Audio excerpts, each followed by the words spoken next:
Hi guys, this is Aparajita from evidyarthi.in। उम्मीद है आप सब अच्छे हो, एकदम मस्त हो। एंड गाइस, हम लोग अब करने वाले हैं इस वीडियो में क्वेश्चन आंसर्स आपके chapter number 1 resource and development के। गाइस, ये चैप्टर अच्छी तरीके से आप देख लेना, इसके सारे वीडियोस मैंने बनवा दिए हैं भाई, एकदम इजी पीजी एक्सप्लेनेशन में। ठीक है, अब यार जो भी मुझे बहुत पहले से देखते आ रहे हैं ना, 8, 7 क्लास 9 क्लास से, उनको पता होगा मैं यही कहती हूँ हमेशा कि क्वेश्चन आंसर्स बहुत ज़्यादा हेल्पफुल होते हैं, मैंडेटरी होते हैं, क्योंकि 10th क्लास में जो बोर्ड्स होते हैं उसमें 60% से ज़्यादा क्वेश्चंस बुक से ही आते हैं। सो गाइज, आप आराम से क्वेश्चन आंसर्स को प्रैक्टिस कर लिया करो, बहुत ज़्यादा हेल्पफुल होते हैं। क्वेश्चन नंबर 1 से हम लोग जल्दी से स्टार्ट करते हैं गाइज। मल्टीपल चॉइस क्वेश्चन है, इसमें हमें बताना है कौन सा 4 ऑप्शन में से सही वाला ऑप्शन है।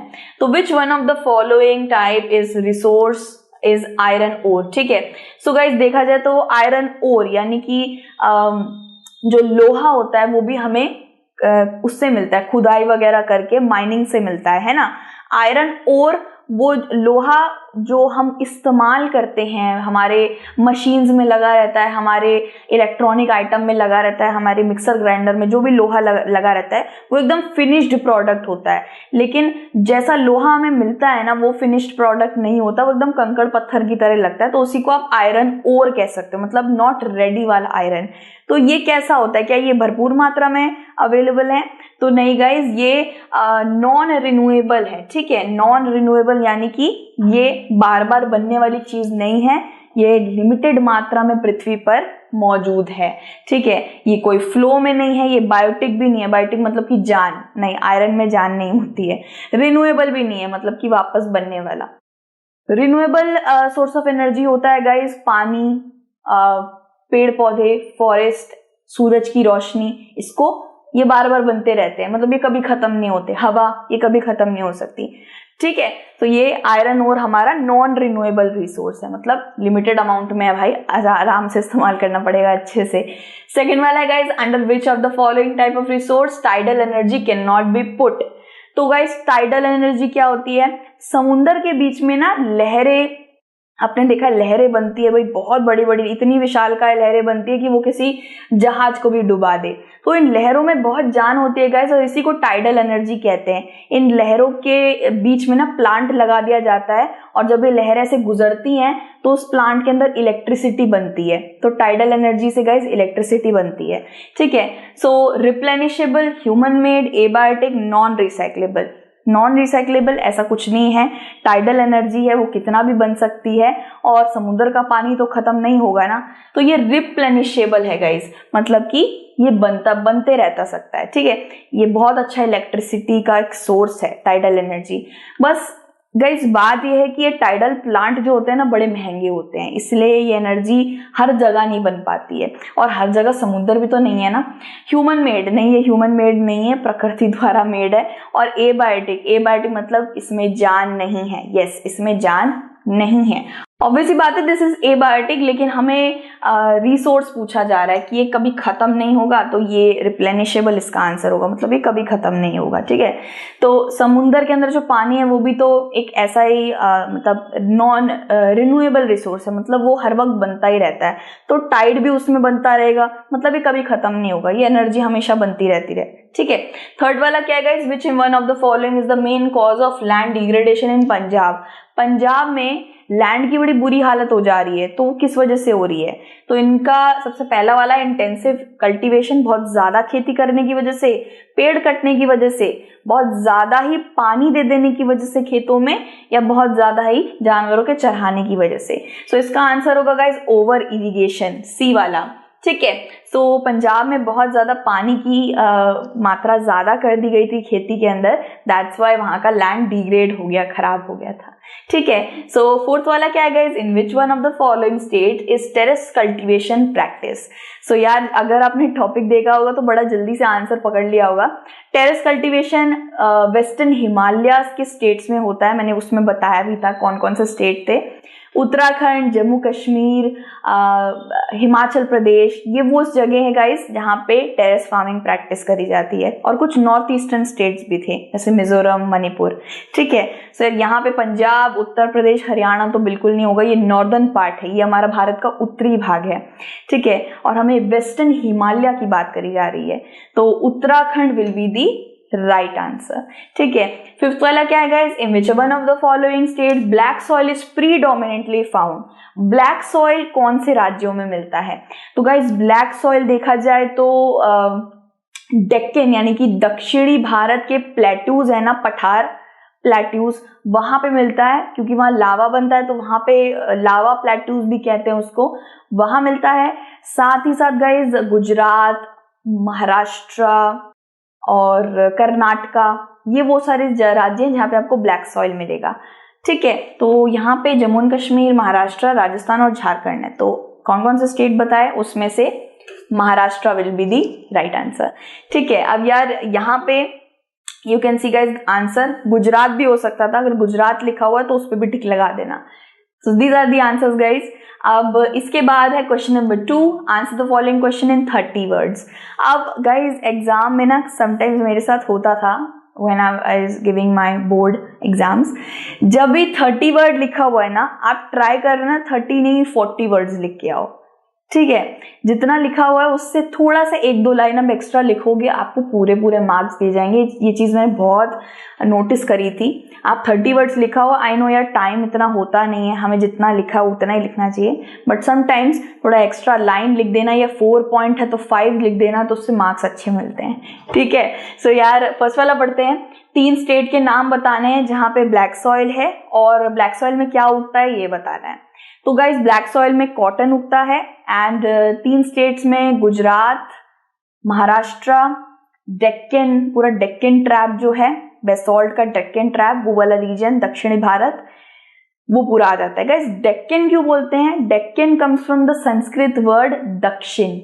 ठीक है गाइज, सो ब्लैक सॉइल को रीगर सॉइल भी कहते हैं। जब इसमें आप पानी डाल दोगे तो ये स्टिकी हो जाएगा, इसको प्लाव करने में, मतलब खुदाई करने में काफी हार्ड रहता है व्हेन इट्स वेट, एंड ये स्टिकी होता है, क्लेई होता है, कलर में ब्लैक होता है। ठीक है, मध्य प्रदेश, छत्तीसगढ़, मालवा, महाराष्ट्र, गुजरात, सौराष्ट्र, ये थोड़ा वेस्टर्न पार्ट में हमारा मिलता है।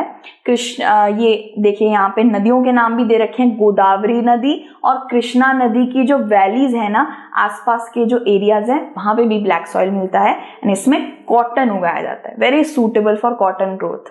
ठीक है गाइस, इसके बाद सेकेंड वाला करते हैं guys. What type of soil is found in the river delta of eastern coast. जैसे ही ये वर्ड डेल्टा आएगा इस, सबसे पहले आप एलुवियल नाम लिख देना, क्योंकि डेल्टाज में, इन नदियों के डेल्टा में, मतलब नदियों के आसपास की जगहों पे ये वाला सॉइल होता है। डेल्टा वर्ड सुनते हैं एलुवियल सॉइल लिख देना आप। ठीक है, so guys 3 main features of this soil भी बताने हैं हमको। पहले तो नाम बता देते हैं नदियों के। नदियां हैं कृष्णा, कावेरी और गोदावरी। ठीक है, यहाँ पे कृष्णा, कावेरी और गोदावरी नदी के आसपास की भूमि में आपको एलुवियल सॉइल मिल जाएगा। ठीक है, एलुवियल सॉइल के 2 टाइप होते हैं गाइस, एक तो बूढ़ा वाला ओल्ड एलुवियल सॉइल जिसको बंगर कहते हैं, और न्यू एलुवियल सॉइल को खादर कहते हैं। ये एक एक्स्ट्रा पॉइंट डाल दिया मैंने। ठीक है गाइस, ये आपको ईस्टर्न कोस्टल प्लेन पे मिलेगा, मतलब ये भारत के उत्तर और वेस्टर्न और ईस्टर्न पार्ट्स में ये एलुवियल सॉइल है। बहुत ज्यादा डेंसली पॉपुलेटेड है गाइस, एलुवियल सॉइल बहुत ज्यादा मात्रा में भारत में मौजूद है।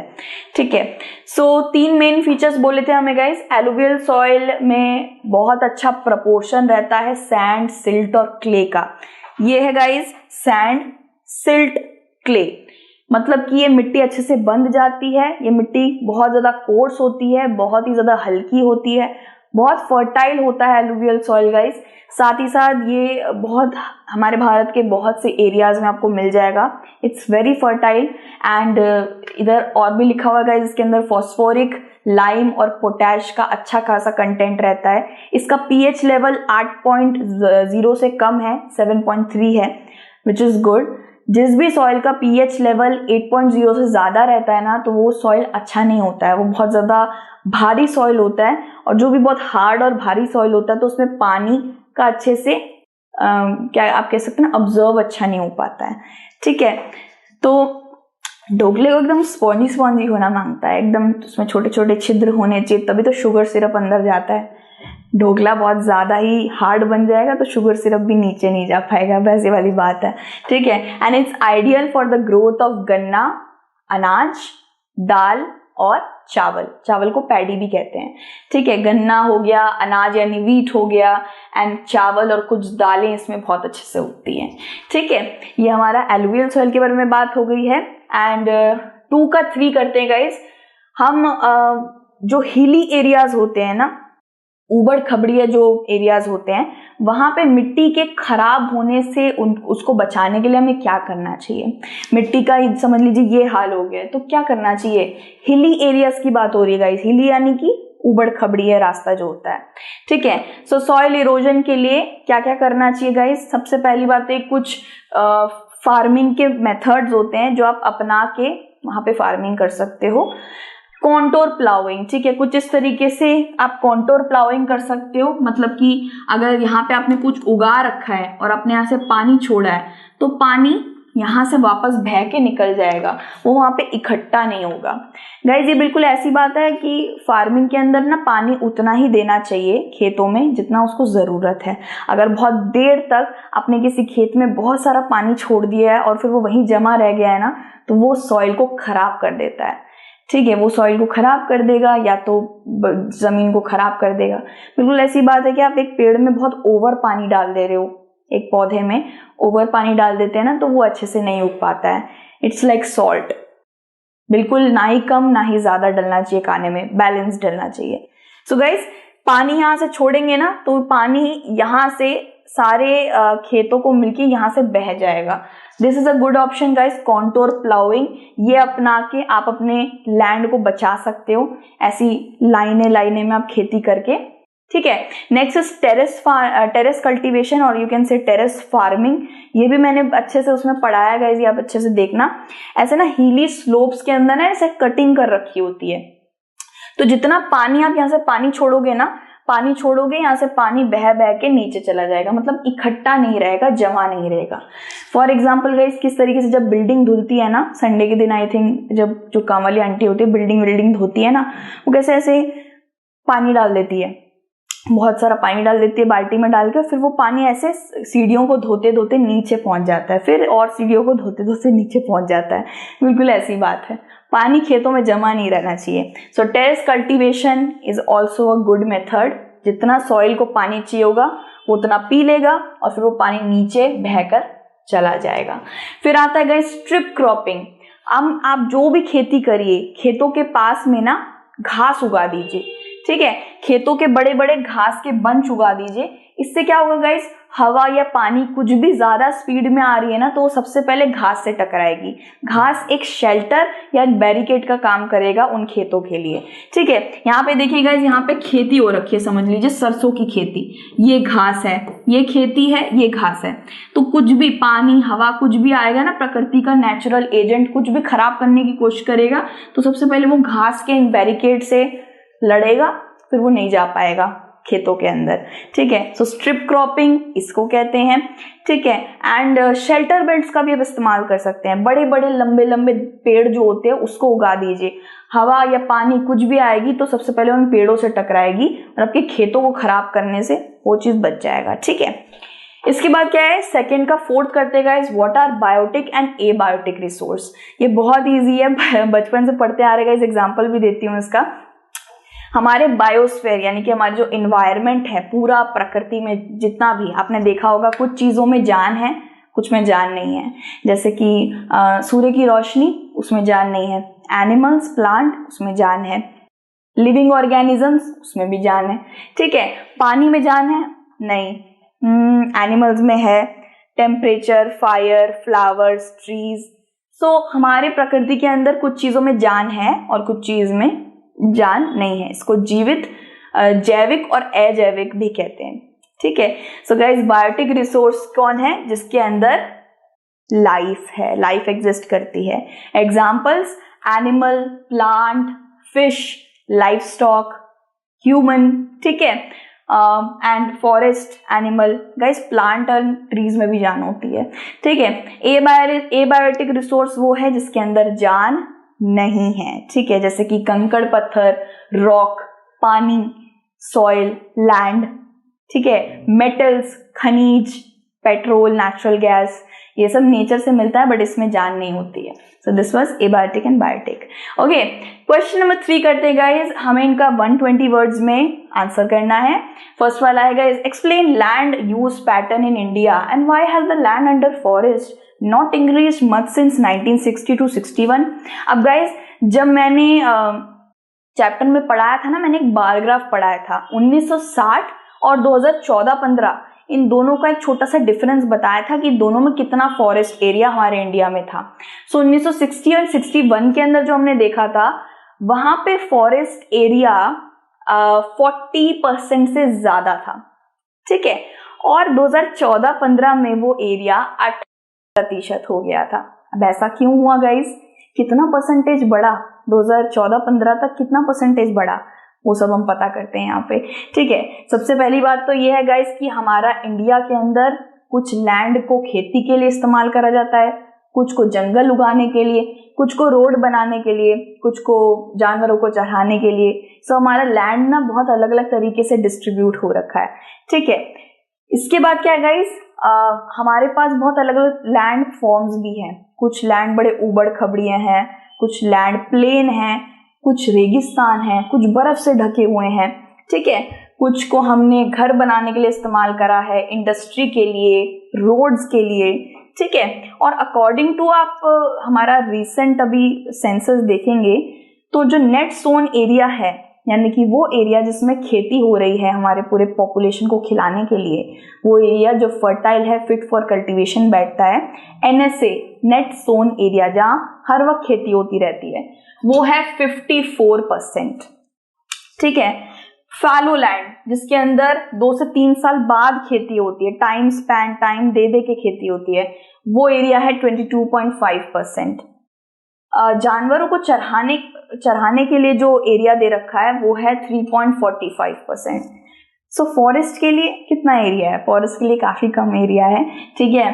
वेस्ट लैंड भी है गाइस, मिससेलियनस कल्टीवेटेड लैंड भी है। मिससेलियनस क्या होता है, कुछ ऐसे पेड़ पौधे या कुछ ऐसे जंगली घास जिनको साइंस ने नाम नहीं दिया है, वो वाले जंगल भी हमारे पास मौजूद है, ठीक है। सर कितनी सारी भूमि पर कितनी सारी अलग अलग चीजें देखने को मिलती है ना। एंड आप जानते हो बहुत से पेड़ पौधे काट दिए गए हैं घर बनाने के लिए, इंडस्ट्री बनाने के लिए। ह्यूमन एक्टिविटीज भी कितनी सारी हो रही हैं जिससे पेड़ों को नाश हो रहा है, जैसे पेड़ों को काट देना, बहुत ज्यादा जानवरों को चढ़ाना, माइनिंग, खनिजों को निकालने के लिए खुदाई करना, ठीक है। सो इससे क्या हुआ गाइस, फॉरेस्ट का ग्रोथ रेट काफी स्लो हो गया है। सो अगर हम बोलें 1961 से लेके 2014-15 तक कितना ज्यादा रेट बढ़ा है फॉरेस्ट का, तो वो सिर्फ 4% है। मतलब सिर्फ 4% फॉरेस्ट रेट थोड़ा सा बढ़ा है। It's a really bad growth rate, ठीक है। ज्यादा बढ़ना चाहिए था, बट स्टिल अगर आपको मॉडर्निटी और डेवलपमेंट चाहिए तो फॉरेस्ट को थोड़ा कुर्बान करना पड़ता है। बट हम क्या कर सकते हैं, पेड़ पौधे वगैरह उगा भी सकते हैं ज्यादा से ज्यादा। फॉरेस्ट नहीं हुआ तो कुछ नहीं चलेगा, बारिश नहीं होगी, वाइल्ड लाइफ नहीं बचेगा। ये सॉइल को बचाने के लिए, हवा पानी वगैरह से बचाने के लिए भी तो फॉरेस्ट रहते हैं। कुछ भी आंधी या बाढ़ आती है तो ये फॉरेस्ट ही तो हमें बचाते हैं, है ना। क्वेश्चन नंबर 3 का 2 वाला पार्ट करते हैं guys. I think it's the last question. How have technical and economical development led to more consumption of resources. इतना ज्यादा डेवलपमेंट की वजह से हमारे रिसोर्स का कंजप्शन ज्यादा क्यों हो गया है।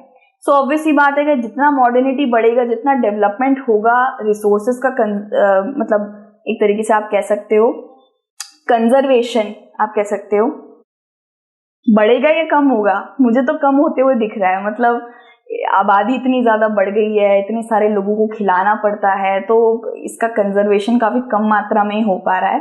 बट स्टिल हम इसको पढ़ते हैं। Following factors have been responsible for technical and economical development leading to over consumption of resources. Conservation की जगह कंजप्शन हो रहा है, मतलब बचाने की जगह इस्तेमाल हो रहा है, ठीक है। सो गाइस, सबसे पहली बात तो ये है, कॉलोनियल टाइम जब ब्रिटिश राज हम पे राज कर रहा था, इन लोगों ने अच्छी तरीके से हमारे बहुत सारी चीज़ों पे कंट्रोल कर लिया था, बहुत इस्तेमाल करा है हमारे रिसोर्सेज का भर भर के, और अपनी झोलियां भर भर के गए हैं, ठीक है। सो हमारी कंट्री का रिसोर्स एक्सेसिबल था to the citizens of its colonial rulers. तो वो सारे ब्रिटिश वाले लोग ना बहुत ज़्यादा कंजप्शन करके गए हैं, ओवर एक्सप्लॉइट कर कर भी गए हैं, ठीक है। Insufficient machinery, increase production and greater consumption of the resources, ठीक है। एंड गाइस, देखा जाए तो अभी के वक्त पे भी कुछ इसी तरीके की चीज़ है, हम बचाने से ज़्यादा खर्च कर देते हैं रिसोर्सेज को, ठीक है।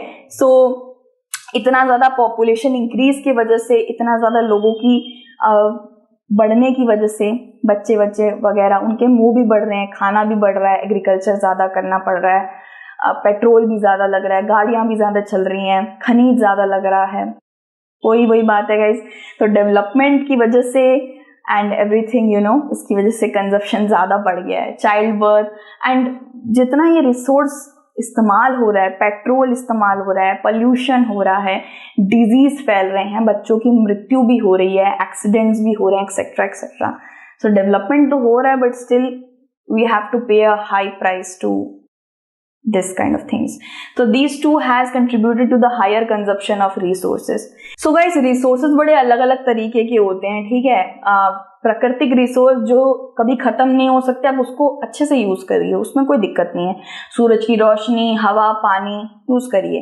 लेकिन वो रिसोर्स जो खत्म हो रहे हैं, जिनको बनने में 5-5 हजार साल लग जा रहे हैं, उनको हमें अच्छे से इस्तेमाल करना चाहिए। पेड़ अगर 2 काट रहे हैं तो 4 उगा देने चाहिए, और तो यू नो, कंजप्शन से ज़्यादा कंजर्वेशन करना चाहिए, ठीक है। So this was our all the question answers. हमने सारे क्वेश्चन आंसर्स कर लिए हैं। आई होप आपने सारे चैप्टर के टॉपिक भी पढ़े होंगे अच्छे से। तो मिलते हैं किसी और टॉपिक में या किसी चैप्टर में, आपसे मुलाकात होती रहती है, ठीक है। तो अपना ध्यान रखिएगा। Take care, God bless you everyone, and जय हिंद, बाय बाय।